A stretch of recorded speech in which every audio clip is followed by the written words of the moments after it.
Hey guys, Blackbart here, bringing you a super fast build here before I go on vacation for about a week up to Washington, D.C. So I really wanted to bring you guys a solo, super fast grinding build. I'm gonna call it, I guess, the Lawnmower Man, but that's just because it's goofy. Basically, we're just taking advantage of being able to use Aether Jump in combination with Bleeding Edge, and then from there everything else is pretty easy. So um, let's get right into it. Start off with the attributes. We're just going to dump them all into toughness just so we gain max damage through our passive tree, which is going to be the reason why we're doing that is for Retaliator. Right now it's super powerful, so just use it. It's pretty simple to get going. Through our passive tree, we're just going to come up here through the toughness nodes in the agility section here and sentinel, and then make our way up towards these damage nodes. This one here is better than this one because it has two, including some attack speed. Then we make our way down here to the ferocity section and grab some crit hit damage as well as more ferocity up through the HP damage Retaliator, which is super necessary for the damage, more damage. And then you see I do a little turn over here. We're actually going to cut through these points, which aren't terribly good, but this one over here, negative 30% transfer time of willpower to rage, is huge. We want that. Getting into the gear is mostly the same between all the stuff that we have. The main things that you need, you don't need to have gloves and shoulders and all that stuff, although it makes it easier. You need 2 Seal of the Arbiters. Don't care about the attack speed, but we do care about the max melee weapon damage and the attack critical damage as high as possible on both of those.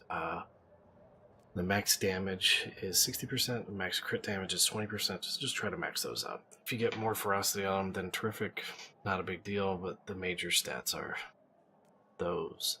And then we're going to move on to the rest of the gear. Toughness is good, sockets are good, damage rolls to attacks are good, and crit hit damage. Same thing with your belt. You want a champion girdle, period. There's no other alternative for melee because that attack damage is so powerful, as high as you possibly can on the attack damage and crit damage. And then the added rolls on damage are great to have. Everything else you want percent material damage score as well as toughness if possible, and sockets. If you can find one with material resistance and all resistance score, those are the best. Doesn't necessarily have to be a all res base because that's flat all res added, although it is helpful if you find them on those. All the way down the line, all of these, you can see this one I have toughness, I have material pretty high on 2 sockets. It's the best I've been able to find, and it's better than most of the flat all res ones that I've found. Here, more the same. Shoulders are terrific. They have attack damage on them, but you can go with the same stat allocation here, and you're actually not going to gain too terribly much there. Although this does have the 5% health gain per rage spent, which is good for survivability, especially with how fast we're moving. There's nothing better than these gloves, so you need to get these gloves if possible. Lots of grinding will get them for you. Otherwise, again, same thing. Material res, all res, toughness, all really good stats. Attack speed's not so helpful, so don't really focus on that on these slots here, but yeah. Anyway, weapons, you want 3 socket weapons, as you can do this with 2. It can be a yellow with 2 sockets, that's not a problem. You can easily get started with this, but I just happen to have some good gear. 3 damage rolls are the best, crit hit damage, and then anything else, but you need to have that crit hit damage on here. It's a massive increase. Then you're just going to find a worship artifact with preferably with 3 sockets on it, and then crit hit damage. Nothing else helps you, so get as high crit hit damage as possible and as low transfer time from willpower to rage as possible, and then those are the best stats. You can use any of these other bases. You can use a sword base. I just don't have any that are very good. Just make sure it has crit damage on it. See on both of these, I can swap these out. at any time.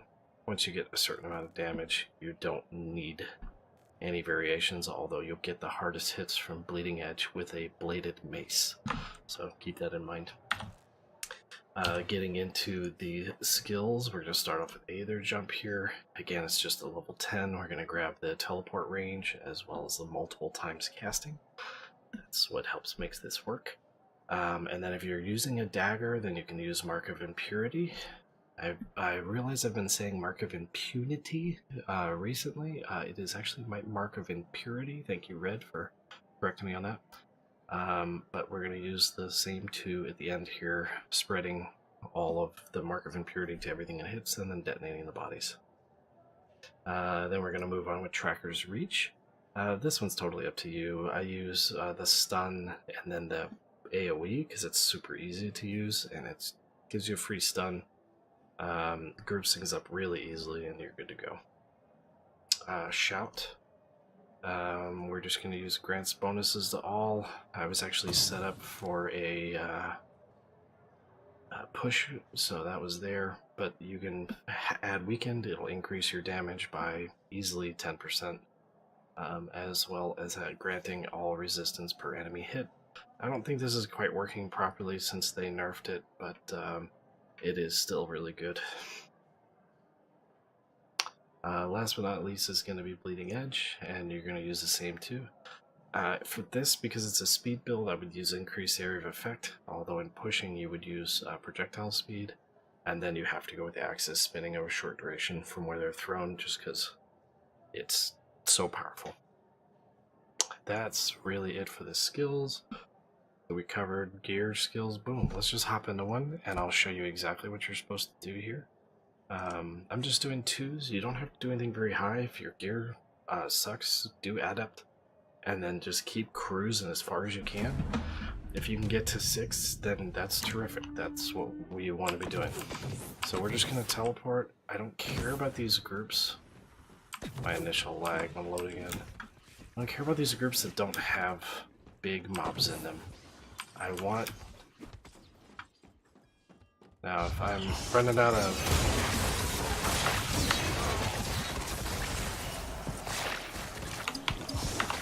If I'm running out of mana to use, here, there's a big guy, a Devour, perfect. Go and kill him, and we move on. You see here, I'm running out of willpower. I'll just use a blade and use up that Umbra, or willpower. Keep moving on. Roll a little bit, and throw one of these. Throw one of these. I'm not particularly trying to kill all of this stuff. I'm just trying to race to the end, and here's another Primordial Guardian. As I said in my previous videos, you want to be killing all soul demons. You're going to be killing all soul demons, all alphas. Let's see, thugs, sadistic thugs, guardians, as you saw me just kill, devourers, and I feel like I'm missing one. I got alphas.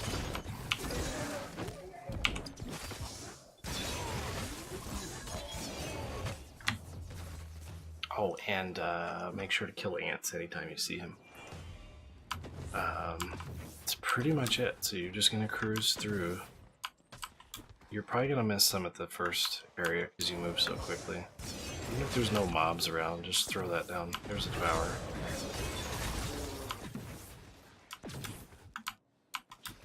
And then you just cruise through these as quickly as you can, get to the end, and then you get 2 free uniques.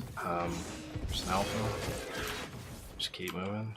You can go through these a little bit slower and pick up all these yellows. I'm still picking up yellows. The legendaries are not always better, even though they have more stats. If you need rage, pop your shout. If everything's too spread out, pop your tracker's reach, and it's pretty straightforward, pretty easy.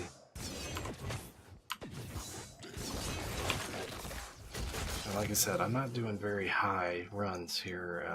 I haven't found that it actually helps. I killed him too fast.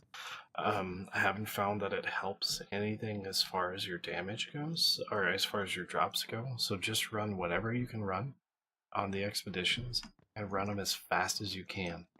With this build here, if you're not picking up absolutely everything, um, you can get the runs done in about 9 to 11 minutes average.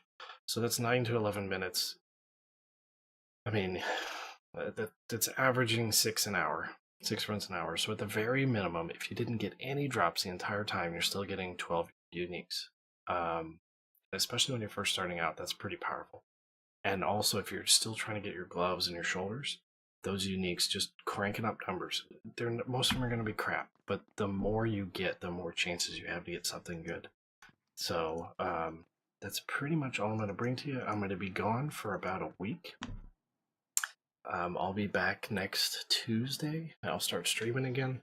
Like I said, I'll be in DC. My wife graduated with her master's, so she's going to walk across the stage, and I'm super excited for her. So I'm going to go there and be cheerleader Black Bart and have a good time down there. So I just wanted to bring you guys something quick before I take off.